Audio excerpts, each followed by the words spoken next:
नमस्कार, cosmic study classes में आपका स्वागत है। हम पढ़ रहे राज्य की जो राजनीतिक व्यवस्था है उसके बारे में। राज्य की राजनीतिक व्यवस्था में हमारे जो पिछले वीडियो है वहाँ तक हम विधान परिषद तक हम पढ़ चुके हैं। आज का अपना अगला टॉपिक रहेगा वो रहेगा विधानसभा। विधानसभा को लेकर के पढ़ेंगे हम लोग। आपको याद ही होगा कि भाई आने वाले जो है दिसंबर के अंदर विधानसभा से संबंधित जो चुनाव भी आने वाले हैं, तो ये काफ़ी कुछ महत्वपूर्ण भी है और प्री के लिहाज से देखें तो ये काफ़ी हमारे लिए इम्पोर्टेंट जो है टॉपिक है। तो विधान परिषद के बारे में हम पढ़ चुके हैं, आज हम पढ़ेंगे विधानसभा के बारे में। तो शुरू करते हैं विधानसभा का टॉपिक। इसके देखते हैं कि संवैधानिक प्रावधान क्या क्या है। संवैधानिक प्रावधान, इसका पहला जो संवैधानिक प्रावधान है वो है अनुच्छेद 170 के अंदर। क्या है? अनुच्छेद 170 के अंदर। और अनुच्छेद 170 में क्या क्या बताया गया है? विधानसभा की संरचना कैसे होती है उसके बारे में। विधानसभा के बारे में उल्लेख पहले किया जा चुका है, उसके बारे में हम पढ़ चुके हैं कि एक राज्य में जो है विधानमंडल है वो जो है जहाँ पर जो सदन है वहाँ पर विधान परिषद और विधानसभा और राज्यपाल मिलकर के विधानमंडल का निर्माण करेंगे। जबकि भारत के जो अन्य राज्य हैं जैसे कि 22 राज्य हैं उनके अंदर जो विधानसभा और राज्यपाल मिलकर के विधानमंडल की जो संरचना बनाएंगे। तो विधान जो सभा है उसके अंदर जो है उसकी जो संरचना है वो कैसे दिखाई गई। इसमें बोला गया कि प्रत्येक राज्य जो है उस राज्य में क्या होगी, एक विधानसभा होगी, ठीक है। और उस विधानसभा में अधिकतम कितने सदस्य होंगे? ज्यादा से ज्यादा कितने सदस्य रह सकते हैं? 500 सदस्य रह सकते हैं। और न्यूनतम 60 सदस्य रह सकते हैं। अधिकतम तो कितने? 500 और न्यूनतम कितने? 60। लेकिन जैसे कि गोवा है, सिक्किम है, यहाँ की जनसंख्या के आधार पर जो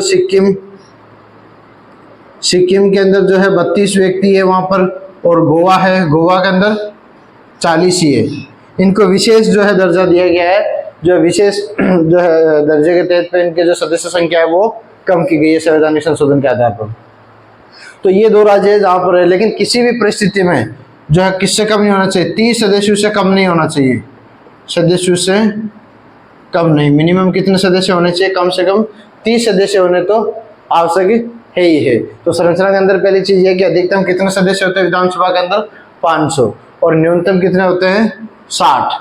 लेकिन सिक्किम और गोवा के अंदर आप देखोगे तो उनमें बहुत ही कम जो है, जैसे सबसे कम जो विधानसभा सदस्य संख्या वो कहाँ की है?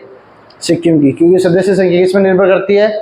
सिक्किम जो जनसंख्या के आधार पर। तो सिक्किम जो जनसंख्या के आधार पर सबसे छोटा राज्य है, तो वहां पर जो 32 ही जो है क्या रखे गए हैं? सदस्य रखे गए। ये अपवाद स्वरूप आप मान सकते हो इसको। किसके स्वरूप है? अपवाद स्वरूप है, वो इसको मान सकते हो, ठीक है।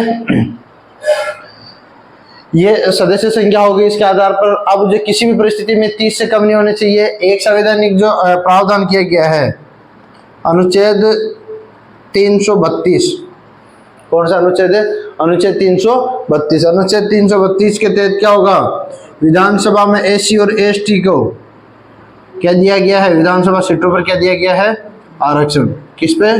सीटों पर। विधानसभा जो सीटें हैं उन विधानसभा सीटों पर क्या दिया गया है? एससी एसटी को क्या दिया गया है? आरक्षण दिया गया है। तो ये कौन से जो अनुच्छेद के अनुसार 332 के अनुसार उनको क्या दिया गया है? आरक्षण दिया गया है, ठीक है। फिर अगली बात करते हैं हम लोग।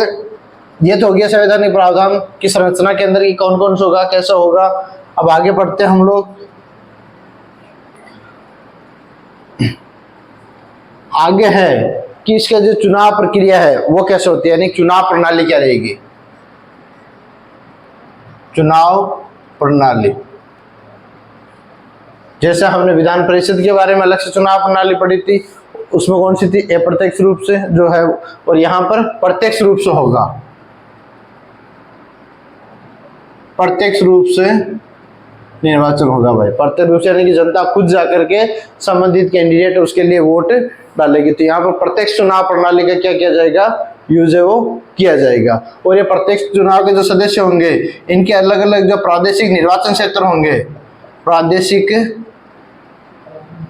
निर्वाचन क्षेत्र होंगे, राज्य जो है राज्य की जो क्षेत्र है वो किसमें बंटे होंगे, अलग अलग प्रादेशिक निर्वाचन क्षेत्रों के अंदर बंटे होंगे। जितनी सदस्य संख्या होगी विधानसभा की उतने ही प्रादेशिक निर्वाचन क्षेत्र बने होंगे और उन्हीं निर्वाचन क्षेत्र के अंदर क्या होगा, प्रत्यक्ष रूप से प्रत्यक्ष चुनाव प्रणाली से क्या किया जाएगा, उनका निर्वाचन है वो किया जाएगा।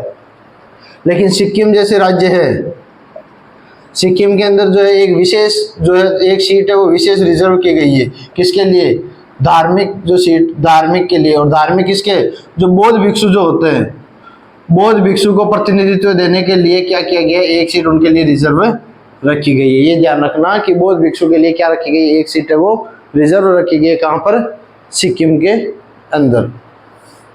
अब इसकी जो है मत प्रणाली है वो कौन सी है, मत प्रणाली, मतदान प्रणाली। मतदान प्रणाली कौन सी होती है, बहुमत के आधार पर जो होगा वो क्या होगा, बहुमत। किसके आधार पर रखी गई है, यानी कि बहुमत के आधार पर इसको जो चुनाव जो रखा गया है, बहुमत मत प्रणाली के आधार पर इसको चुनाव जो मतदान प्रणाली रखी गई है। अब इसके जो अलग अलग बहुमत मत प्रणाली, मतदान प्रणाली ये काम में ली जाती है, ठीक है। अब इसके कुछ संवैधानिक प्रावधान है, उनके बारे में हम जानकारी हासिल कर लेते हैं कि कौन कौन से संवैधानिक प्रावधान है। ये सिर्फ आरएस प्री के लिए, ये ध्यान रखना भाई, इसके जितने भी प्रावधान है वो सब किसके, जो भी हम विधानसभा या विधान परिषद के टॉपिक पढ़ रहे हैं ना, ये आरएस प्री के लिहाज से महत्वपूर्ण है, आरएस मेंस के लिए महत्वपूर्ण नहीं है। तो सबसे पहले हम बात करते हैं अनुच्छेद 172 172। अनुच्छेद 172 क्या बोलता है, इसको किसके बारे में, इसके जो कार्यकाल है उसके बारे में बात करता है। और विधानसभा के सदस्यों का जो कार्यकाल होता है वो कितना होता है, 5 वर्ष। लेकिन विधानसभा में पता है कि स्थायी सदन नहीं है। अगर मान लो मुख्यमंत्री को जो है बहुमत हासिल नहीं हो या मंत्रिपरिषद में अविश्वास प्रस्ताव पारित जो होता है अगर वो हो जाता है तो अविश्वास के आधार पर राज्यपाल क्या कर सकता है, विधानसभा को भंग कर सकता है। या जो मुख्यमंत्री या राज्यपाल को जो है लिखित में अगर देता है कि उसके जो है विधान परिषद के अंदर उसके बहुमत हासिल नहीं है या विश्वास मत हासिल नहीं है, तब राज्यपाल क्या करेगा, उस मंत्रिपरिषद के साथ उस पूरी विधानसभा को भी क्या कर देगा, भंग कर देगा। अगर मुख्यमंत्री ऐसी सिफारिश करता है उसको भंग करने की, तो जो है इसका कार्यकाल जो होता है वो कितना है, सामान्यतः कार्यकाल कितना होता है इनका, 5 वर्ष। सामान्यतः कार्यकाल कितना होता है, 5 वर्ष। लेकिन ये किसके, राज्यपाल के प्रसाद पर्यंत, राज्यपाल के प्रसाद पर्यंत ये क्या रहते हैं, बने रहते हैं अपने पे। जैसे मंत्रिपरिषद वगैरह, यानी इसको भंग कौन करता है, राज्यपाल है वो क्या कर सकता है, इसको भंग कर सकता है। फिर आर्टिकल 173, आर्टिकल 173 ये किसके बारे में, इनकी योग्यताओं के बारे में कि क्या क्या योग्यताएं जो है विधानसभा का सदस्य होने के लिए क्या क्या सदस्य जो योग्यताएं होनी चाहिए। तो नॉर्मल सी योग्यताएं तो भारत का नागरिक हो, ठीक है। दूसरा है कि उसकी आयु से संबंधित है, जैसे विधान परिषद में हमने पढ़ा था 30 वर्ष थी, उसमें 25 वर्ष न्यूनतम आयु जो है कितनी होनी चाहिए, उसमें 25 वर्ष होनी चाहिए। न्यूनतम आयु कितनी हो, 25 वर्ष आयु उसकी न्यूनतम आयु है वो होनी चाहिए, ठीक है। और बाकी की जो योग्यताएं हैं, या फिर जो चुनाव आयोग जो करता है, चुनाव आयोग का जो एक शपथ पत्र होता है, शपथ पत्र, वो चुनाव जो आयोग का जो प्राधिकारी होता है उस प्राधिकारी के समक्ष क्या करना पड़ता है, समक्ष जो है प्रस्तुत करना पड़ता है, करना होता है, ठीक है। जो चुनाव आयोग का जो है एक शपथ पत्र होता है, उस शपथ पत्र को क्या करना होता है, जो चुनाव आयोग का जो अधिकृत जो प्राधिकारी होता है उस प्राधिकारी को वो शपथ पत्र वो क्या करेगा, जो भी कैंडिडेट है वो उसको प्रस्तुत करेगा जो इसके लिए पार्टिसिपेट करेगा, ठीक है। नेक्स्ट आर्टिकल 191, आर्टिकल 191 की है अयोग्यताओं के बारे में, अयोग्यताओं के अयोग्यताएं, अयोग्यताएं कौन कौन सी, यानी सदस्य किस किस बिहाफ पे आप सदस्य नहीं बन सकते, हमने वो ये सारे के सारे किसके समान रहेंगे, जो विधानसभा के सदस्यों की अयोग्यता, विधान परिषद के जो है सदस्यों की अयोग्यताओं के बारे में हमने पढ़ा है पिछले वीडियो के अंदर, वो की वो अयोग्यताएं है वो किसके लिए निर्धारित की गई है, विधानसभा के सदस्यों के लिए, यानी कि वो दिवालिया न घोषित हो, लाभ के पद पर न हो, दोनों सदनों का सदस्य न हो, या कहीं उसने नागरिकता त्याग कर दी हो, ऐसा काफी सारे जो है अयोग्यताएं हैं जिसकी वजह से वो व्यक्ति क्या नहीं हो सकता, विधान जो है सभा है उसका सदस्य नहीं हो सकता। जैसे विधान परिषद की जो सदस्यों की अयोग्यताएं पड़ी है, सेम वैसी हमें किसमें देखने को मिलती है, इसकी जो सदस्य के बनने के लिए जो अयोग्यताएं हैं उनका उल्लेख इसमें किया गया है। फिर इसी से पहले जो है आर्टिकल 190 है, इसमें जो है सदस्यता कैसे समाप्त की जा सकती है, सदस्यता समाप्ति के बारे में बताया गया है, यानी कि कोई भी सदस्य अगर विधानसभा का सदस्य है, उस विधानसभा सदस्य को उसके जो है जो पद है उस पद से कैसे हटाया जा सकता है, एमएलए का पद है या जो भी पद है उस पद से कैसे हटाया जा सकता है, इसके बारे में जो विधान परिषद के सदस्य के लिए हमने पढ़ा है ना, विधान परिषद के सदस्य के लिए जो है योग्यताएं पढ़ी है हमने, सदस्यता किस किस आधार पर है वो समाप्त की जा सकती है, यानी कि वो राज्यपाल हो जाए या राष्ट्रपति के पद पर चला जाए या दो सदनों का सदस्य हो या नागरिकता त्याग दे, ऐसे कुछ जो है सदस्यताएं है, या उस पर जो है दो सिद्धि हो, जो काफी सारी ऐसी जो योग्यताएं हमने विधान परिषद के पिछले वीडियो में पढ़ी है, तो उन्हीं जो योग्यताओं के आधार पर क्या किया जा सकता है, उसको सदस्यता है वो समाप्त की जा सकती है। और कौन से आर्टिकल के तहत, आर्टिकल 190 के तहत। ठीक है, नेक्स्ट हम पढ़ते हैं आर्टिकल 192। अगला आर्टिकल कौन सा है, आर्टिकल अनुच्छेद 192। इसमें है कि अगर मान लो किसी भी सदस्य की योग्यता है, उस योग्यता का जो निर्णय है वो कौन लेता है, योग्यता का निर्णय जो राज्यपाल होता है, राज्यपाल क्या करेगा, जो राष्ट्रीय निर्वाचन आयोग है, राष्ट्रीय निर्वाचन आयोग, उस राष्ट्रीय निर्वाचन आयोग की सलाह के आधार पर क्या करेगा, निर्णय लेगा, सलाह के आधार पर क्या करेगा, उसकी अयोग्यता या योग्यता के बारे में जो राज्यपाल है वो निर्णय लेगा। ये किस में बोला गया, अनुच्छेद 192 के अंदर बोला गया है कि जो कोई भी जो अगर सदस्य की योग्यता और अयोग्यता के संबंधित कोई भी निर्णय है वो कौन लेगा, राज्यपाल, और किसकी सलाह के आधार पर, जो राष्ट्रीय निर्वाचन आयोग है उस निर्वाचन आयोग की जो सलाह होती है उस सलाह के आधार पर जो राज्यपाल है वो निर्णय लेगा इसकी योग्यता और अयोग्यता के आधार पर। फिर आर्टिकल 178, आर्टिकल 178 में किसका उल्लेख किया गया है, पदाधिकारियों का। किसके पदाधिकारी, विधानसभा के जो है पदाधिकारी, और विधानसभा का पदाधिकारी कौन होता है, विधानसभा अध्यक्ष और विधानसभा उपाध्यक्ष, और इन दोनों की नियुक्ति विधानसभा सदस्य द्वारा की जाती है, सदन से ही की जाती है, यानी सदन को एक व्यक्ति को विधानसभा सदस्य मिलकर के क्या बनाते हैं, एक उपाध्यक्ष बनाते हैं और एक को जो है अध्यक्ष बनाते हैं।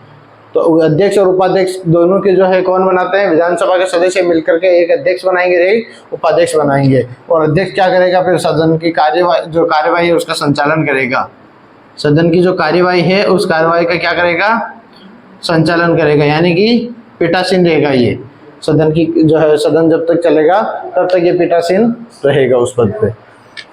फिर आर्टिकल 179, इसमें किसके बारे में उल्लेख किया गया है, त्याग पत्र। किसका त्याग पत्र, अध्यक्ष और उपाध्यक्ष का त्याग पत्र।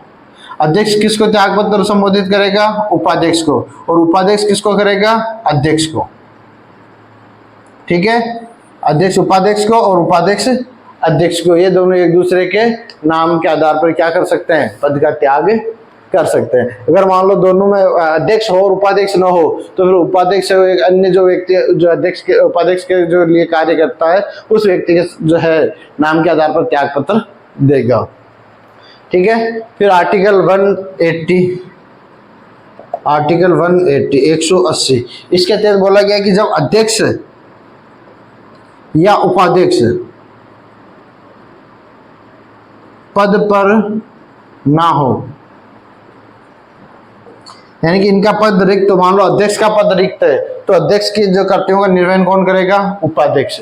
ठीक है। और उपाध्यक्ष भी अगर पद से, अध्यक्ष और उपाध्यक्ष दोनों ही पद से रिक्त हो, दोनों पद ही क्या हो, रिक्त हो, तो फिर राज्यपाल जो जिस व्यक्ति को जो है नियुक्त करेगा सदन की कार्रवाई करने के लिए, जिस भी व्यक्ति को जो नियुक्त करेगा, जैसे कि प्रोटेम स्पीकर को करते हैं ना, वैसे ही जिस व्यक्ति को जो है राज्यपाल नियुक्त करेगा वो व्यक्ति क्या करेगा, सदन की कार्रवाई का संचालन करेगा, इन दोनों की अनुपस्थिति में, जब ये दोनों उपस्थित नहीं हो तब, ठीक है।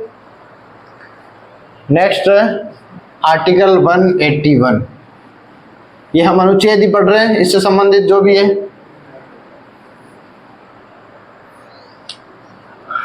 अनुच्छेद 181, यानी कि मान लो अध्यक्ष और उपाध्यक्ष को हटाने के लिए कोई विचार जो संकल्प है वो विचाराधीन है, यानी विधानसभा के अंदर अध्यक्ष या उपाध्यक्ष को हटाने का, इनको हटाने का संकल्प विचाराधीन हो तो ये पीठासीन नहीं होंगे, यानी जिसके लिए जो संकल्प लिया जा रहा है, जिसके लिए संकल्प विचाराधीन है, अध्यक्ष के लिए तो अध्यक्ष और उपाध्यक्ष के लिए तो उपाध्यक्ष, वो उनकी सदन की उस कार्रवाई के अंदर क्या नहीं करेंगे, पीठासीन नहीं होंगे, अपनी पद जो सीट है उस पर नहीं रहेंगे। ये हमने विधान परिषद के बारे में भी आप जो कंपेयर करके पढ़ सकते हो। फिर आर्टिकल 182,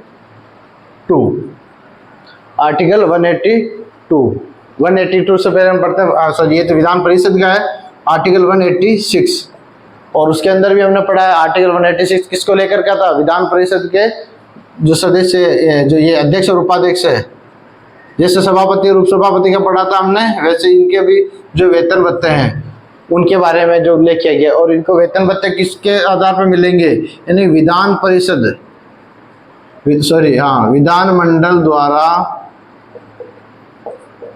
निर्धारित जो भी वेतन भत्ते होंगे, इनको वो वेतन भत्ते है क्या होंगे, दे होंगे। विधानमंडल जो वेतन भत्तों का जो इनको जो है वेतन भत्तों का उल्लेख करेगा, इनके लिए वही वेतन भत्ते है वो इनको दिए जाएंगे।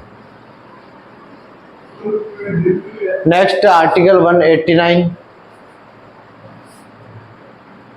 आर्टिकल 189 जो किसके बारे में बताता है, बैठकों की गणपूर्ति के, किसके बारे में है, बैठकों की गणपूर्ति। तो गणपूर्ति के लिए जरूरी है कि किसी भी बैठक के लिए कम से कम कितने सदस्य हो, 10 सदस्य होने आवश्यक है। कितने सदस्य, 10 सदस्य होने आवश्यक है। लेकिन वैसे तो 10 सदस्य या जो है सदस्यों के, कुल सदस्यों का 1/10वां भाग, जो भी अधिक हो, इन दोनों में से जो भी अधिक हो, इन दोनों में से जो भी अधिक हो, यानी कि 1/10वां भाग तो होना ही चाहिए। अगर ये ना हो तो कम से कम गणपूर्ति के लिए कितने व्यक्ति मिलकर के जो बैठक करेंगे, कम से कम 10 व्यक्तियों का होना कंपलसरी है, ठीक है। और एक चीज स्पेशली ध्यान रखना, नोट लगा कर लिख लेना, विधानसभा और विधान परिषद, इन दोनों के बारे में हम पढ़ चुके हैं। विधानसभा और विधान परिषद, इन दोनों की संयुक्त बैठक, ये इंपॉर्टेंट ध्यान रखना, संयुक्त बैठक का कोई भी प्रावधान नहीं है, का प्रावधान नहीं, इनका कोई भी प्रावधान नहीं कि अगर किसी भी जो टॉपिक को लेकर के विधान परिषद और विधानसभा के बीच में अगर आपसी मतभेद है तो उसके लिए संयुक्त बैठक है वो नहीं बुलाई जा सकती। तो ये सारे के सारे इंपॉर्टेंट जो है टॉपिक है वो किससे लेकर के है, विधानसभा से लेकर के। अगले वीडियो के अंदर हम पढ़ेंगे जितने भी जो विधानसभाएं बनी है उन सभी विधानसभाओं के अंदर की कौन अध्यक्ष रहे हैं, कौन उपाध्यक्ष रहे हैं, कौन उस समय पर सीएम रहा है, कितने सीटों के लिए चुनाव हुए थे, किसने सीटें कितनी किसको मिली है, इन सब को लेकर के हम पढ़ेंगे। जो स्पेशली जो है विशेष जो उल्लेख किए गए संविधान के अंदर जो प्रावधान है, संवैधानिक प्रावधान, वो संवैधानिक प्रावधान हमने मोटे तौर पर सारे देख चुके हैं, जो कि RS प्री के लिए आपके लिए काफ़ी महत्वपूर्ण भी है। तो एक बार इनको एक जो है अपने नोट्स में बना करके उनको अच्छी तरीके से एक बार इन पर नज़र डाल लीजिए, क्योंकि RS जो है प्री है उसके लिए बहुत इंपॉर्टेंट है। दोबारा याद दिला देता हूँ, 1 अक्टूबर को आपका RS प्री का एग्जाम है, तो उसके लिए अभी से आपको रिवीजन करना शुरू कर देना है। जितनी क्लास हो चुकी है उनका रिवीजन कीजिए। बाकी की जितनी भी क्लासें बच्ची है रेगुलरली आपके डेली एक क्लास आती रहेगी, और रहते 1 महीने के अंदर अंदर ये सारा सिलेबस हम लोग कवर कर लेंगे, जहाँ से हर एक छोटे छोटे टॉपिक को हम कवर करेंगे। तो आज के वीडियो में इतना ही, मिलते हैं अगले वीडियो में विधानसभा के बारे में और जानकारी लेकर के।